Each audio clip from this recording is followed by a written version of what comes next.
গতকালকে আমি একটা ভিডিও আপলোড করছিলাম রাস্তা বন্ধ করার। তো বাংলাদেশে কোনো আইন শৃঙ্খলা বাহিনী আমাকে সাহায্য করে নাই।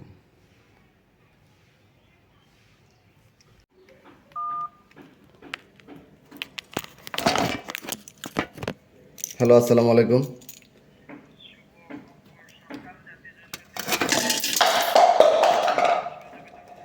জি স্যার, গতকালকে আমার বাসার সামনে, আমার বাসা হচ্ছে সাভার নামাগেন্ডা, ওইখানে আমি একটা জমি কিনছি। তো যাদের কাছ থেকে জমিটা কিনছিলাম স্যার, ওনারা আমাকে 12 ফিট রাস্তা দেখে বাড়িটা বিক্রি করছে।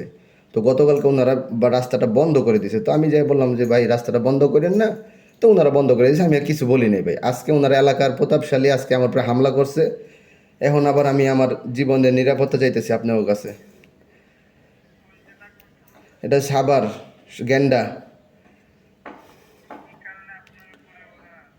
মানে ওনারা গতকালকে ওনার ছেলেরা এলাকার লোকজন আমার কাছে বাড়ি বিক্রি করছে রাস্তা 12 ফিট দেখায়। এখন ওই রাস্তাটা ওনারা বন্ধ করে দিছে গতকালকে। এই নিয়ে দ্বিতীয়বার বন্ধ করছে। কিন্তু গতকাল আমি বলছি যে ভাই রাস্তাটা বন্ধ করে দেন, আমি দরকার হলে একটু রাস্তা ভাড়া দিব, আপনি বন্ধ করেন না। তো উনি আমাকে বলছে যে তুমি ঠিক। তো সকালবেলা কে জানি বেড়া কেটে ফেলছে। এখন উনি আমার এলাকার 4 দোকানে পাইছে, ওখানে উনি আমার মারধর করছে।